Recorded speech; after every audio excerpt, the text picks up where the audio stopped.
Many. And now we'd like to hear from Haifa. Haifa Zangana grew up in Baghdad, and she was imprisoned there in the 1970s by the Ba'athist regime. She's now a successful author and journalist. Some of the books she's written include City of Widows, Dreaming of Baghdad, and Women on a Journey Between Baghdad and London. You can see and buy some of the books over there later on if you'd like to. And she currently writes regularly for Al-Quds and also sometimes for Guardian, Red Pepper and Al-Ahram newspapers. So, please, Haifa. Thank you.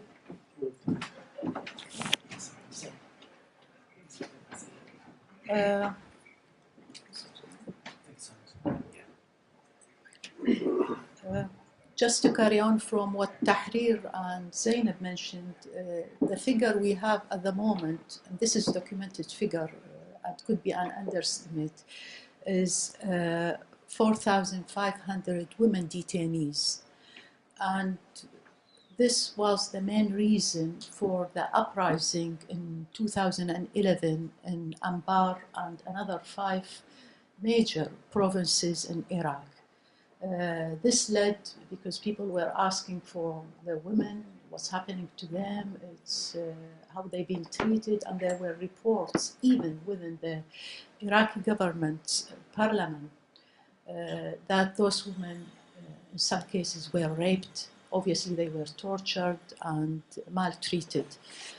So these demonstrations and the uprising after that, vigils, it lasted over a year in a peaceful way.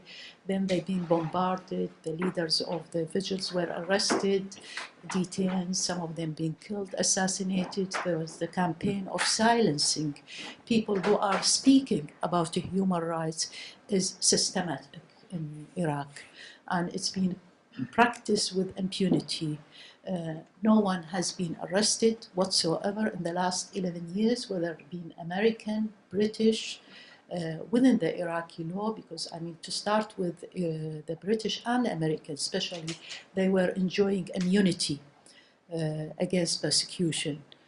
So Iraqi government or whoever is, they couldn't touch them. Not that they are themselves are beyond that. On the contrary, in some cases, the Iraqis were doing the torture on behalf of the American and the British. When the American and the British refusing to, what they say, dirty their hands in torture process, they hand them over to Iraqis and sometimes to other countries like the rendition. I mean, we know internationally it's happened.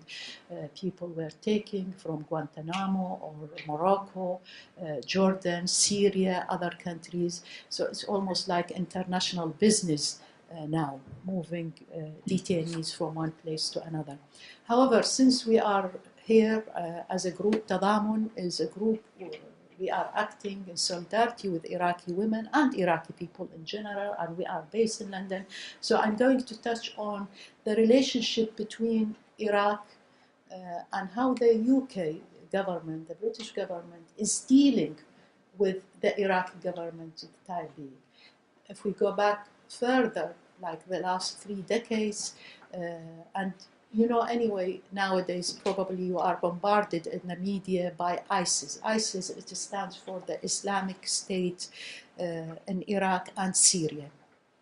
This, we did not have anything like that. It's something which erupted or mushroomed in the last 6-7 months inside Iraq. We did not have Al-Qaeda in Iraq, in fact, before 2003. So that is something also which we all believe, whether we are pro the Iraqi government or against the Iraqi government, we all believe this is a result or the outcome of the occupation of Iraq. It's the US-led occupation, and with the British government standing shoulder to shoulder with George Bush, it took place. That's why I'm going to explain some of that. But ISIS is in the news now, ISIS in the media, ISIS with the politician, and the UK, the British government took the step of now taking the part in the bombardment of what they call targeted ISIS in Iraq. How do you target ISIS in Iraq? I mean, the foreign secretary, the American, was asking, and how do you target ISIS? They are among the people, really. They said, we know them. We know how to target them. Why is it? Because of their beards or how they dress? Well, three-quarter Iraqis, let's be saying, half of the Iraqis have beards. In fact, Middle Eastern have beards. Some of it's fashionable nowadays in Europe, having beards. And the way they dress is the same like most of Iraqis, black. It's all our widows wearing black, in various areas wearing black. How do you recognize them? They are among the people. How do you avoid killing more civilians by those bombardments? Hence, we stand against the bombardment, no matter how it's being justified by the British government, US government, and the other 35, what they call them, the Global Alliance. The Global Alliance is the new term. We had it before, during, you remember, on what pretext Iraq was bombarded in the shock and awe. It was weapons of mass destruction. And also there was the threat of 45 minutes. Tony Blair came up with it. 45 minutes, Iraqi government or Iraq is threatening the whole world within 45 minutes. It's a transpire after that. It's a complete lie. There is nothing whatsoever regarding the weapons of this mass destruction. So here we are now. We're having this fierce campaign.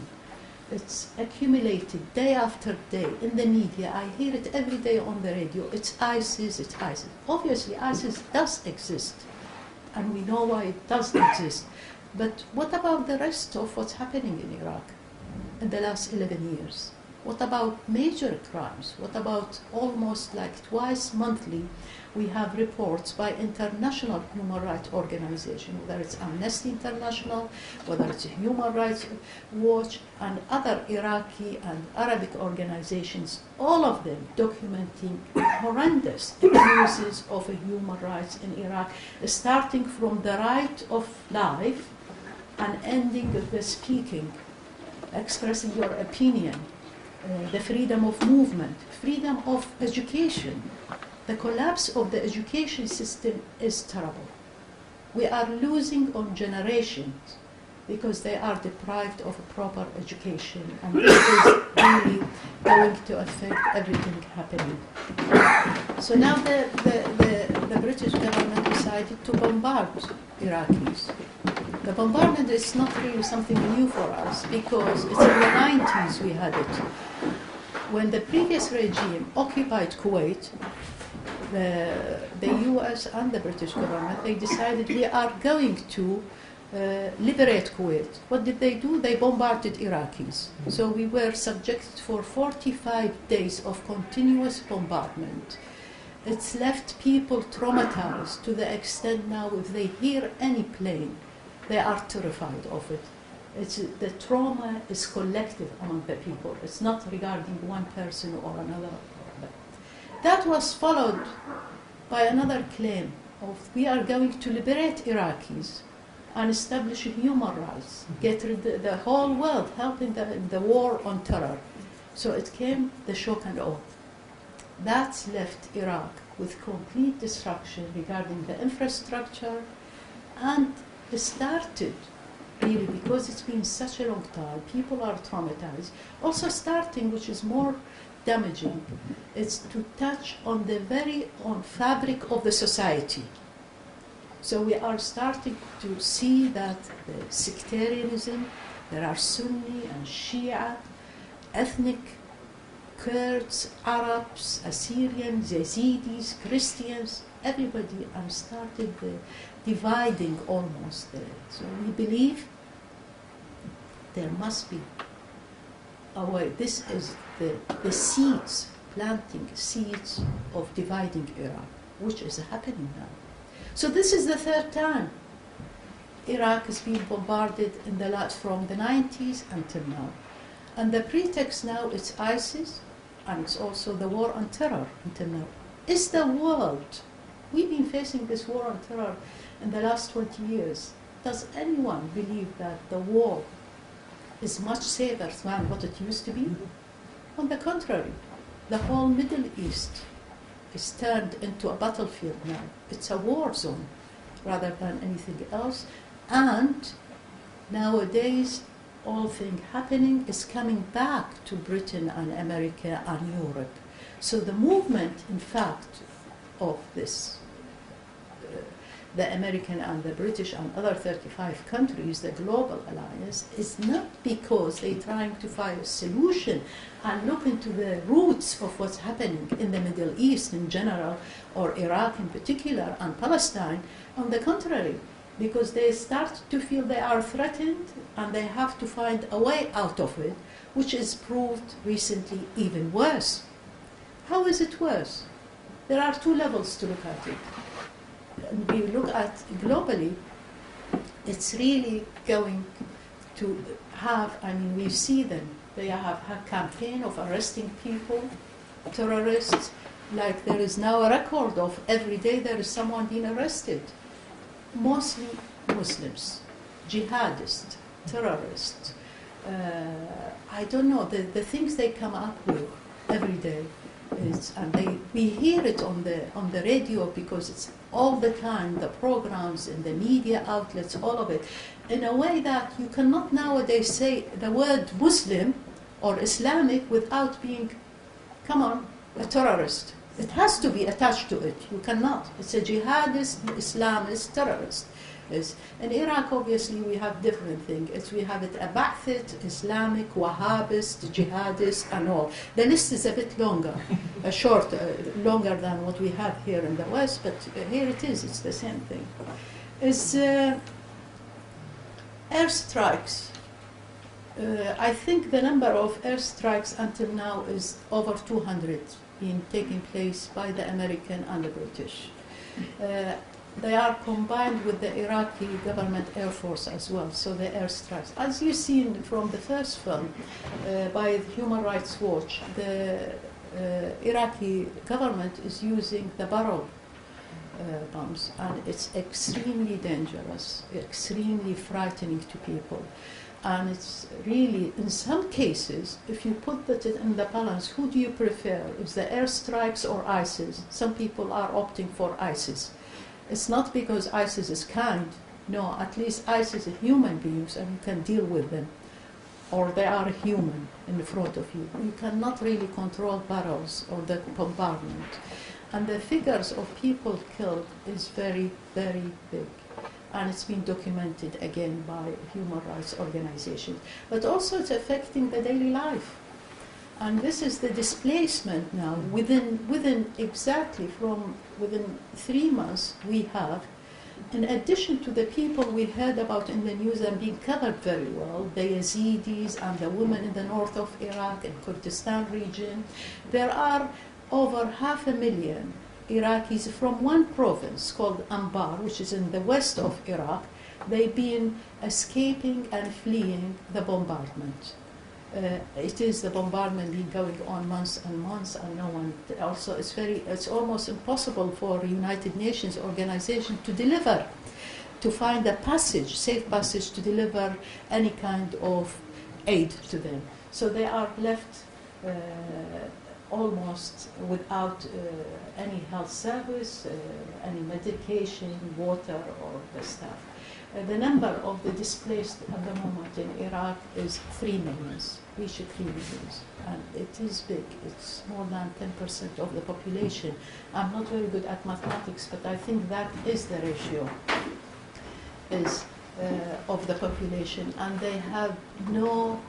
there is no plan or strategy by the Iraqi government whatsoever to deal with those people. The Iraqi government itself is really trapped within the corruption and all the squabble among themselves, who is who, what is ruling who. So these problems are beyond them. They are not dealing with it on any level. It's left. There was any other option than for the British government to do, because some people believe, well, we are doing the right thing, we are delivering a humanitarian aid, why not? This is a terrorist organization with ISIS, it's globally attacking people, and it's also subjecting Iraqis, minorities in particular, since June this year, to very brutal treatment. It's forced them to leave their cities. And people are in the mountains, so we have to. I mean, the British feel, probably the government, they were saying that we have to give them some help. We cannot stand by and watch. This is really not true. They could have done something before that, really. Because if we check, they're talking about human rights, they're talking about aid to those people. The Yazidis and minorities in Iraq, Christians, the number of the Christians before 2003 in Iraq was 1.5 million. Now they are 500,000. The Mandaiyin, another minority, they used to be 60,000. Now there are 300 of them. This is up to June, I'm talking. June is when ISIS forced them to leave. So those period, which is 11 years of Iraq under the control of the British and the American withdrawal, 2011, December. So why no one helped those people? What's happened to the outcry? There was an outcry. People were talking about it. We were reporting. I was writing. Others been writing, documenting cases. We were asking for help to respect human rights. Nothing happened. Now they are showing that we are there to help those people. So after the figures being reduced and they've been killed, churches being exploded and demolished and everything. They talk to you about, well, they are attacking shrines, Muslim shrines in Mosul city in the north of Iraq. In fact, the shrines, mosques, being absolutely, the destruction was complete, is in various cities in Iraq since 2003. Look at Fallujah. 70% of the city was demolished. Absolutely. In Fallujah. It was done by the Americans. So it's the double standard that making people very angry, making young people very angry. And they are absolutely, I'm not saying they don't join, I'm sure they are joining any kind of organization now because of their despair. They feel there is no justice, there is no law whatsoever, and no one is listening to them. With the unemployment, with the injustice, with the arbitrary arrests, which is continuous all the time, we have over 30,000 detainees accused of being terrorists. There are provinces, 5 provinces in Iraq, that means almost half of the Iraqi population are accused of being terrorists, and they are bombarded continuously. In such atmosphere, in such circumstances, where is no one being held accountable for any crime, whether it is for arbitrary arrest, for torture, for rape, for killing, what do you expect people to do? They say, well, we'll take law in our hands and we will deal with it. Hence, we see the militias. On one hand, we have ISIS.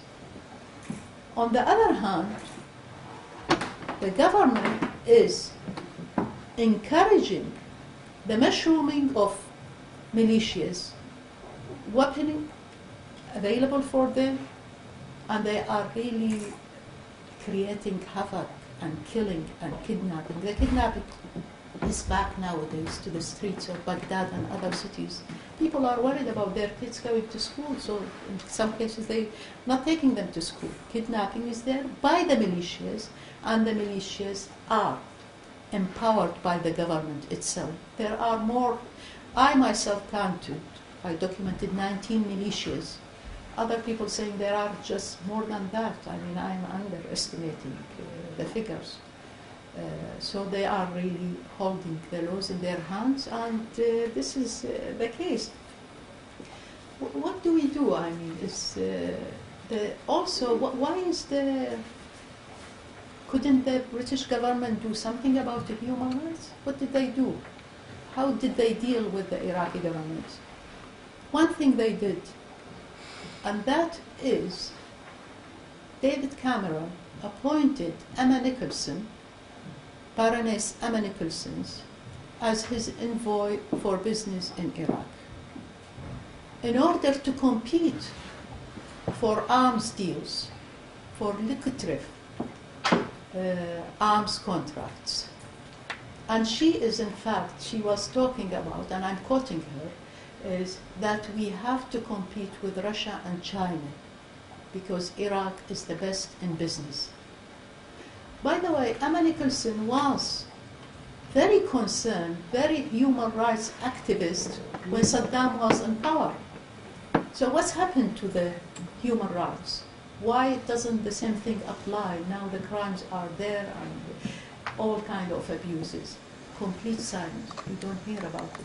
There is, of course, I mean, we have to mention, I have to admit, there is a mention in the yearly report by the Foreign Office. There is a couple of paragraphs about kind of the Iraqi government is improving its records on human rights in Iraq, and you can check it. They do always talk, it's encouraging steps being taken place and things like that. And we know very well, we know as Iraqis, and we know that it's not improving, it's like hell, it's absolutely, obviously, what about the UN? I mean, let's forget about this, the UN thing. The UN, I mean, recently, and I was there at the UN Human Rights Council, is in the latest session, and a resolution was issued for the first time. This resolution is going, they agree that they're going to investigate at last. We've been demanding this for so many years. They're going to look into the crimes committed in Iraq, but are they going to look into all the crimes committed by all? No, they are only going to investigate the crimes committed by ISIS since June 2014. What about the rest? Asylums again.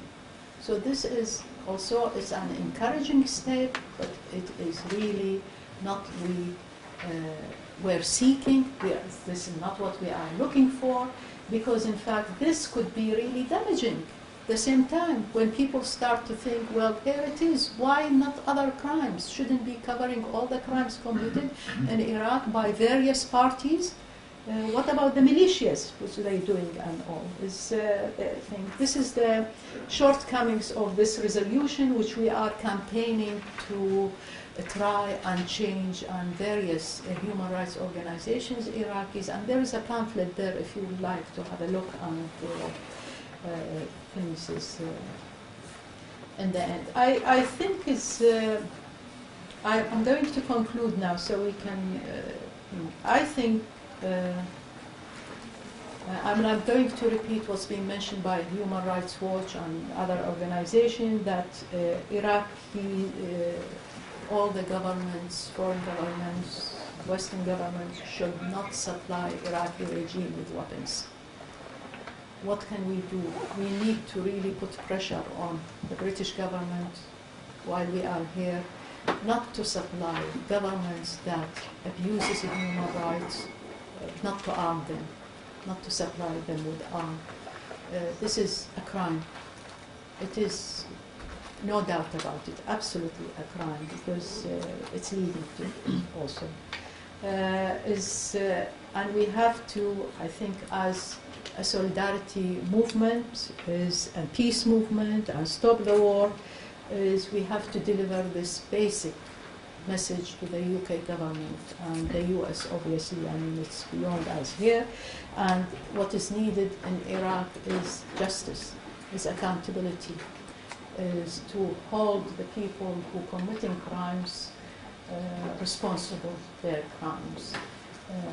Without that, there is no hope whatsoever in future peace, whether it's in Iraq, and we see it how it's really been moving now towards even here, other countries, and without this no justice whatsoever.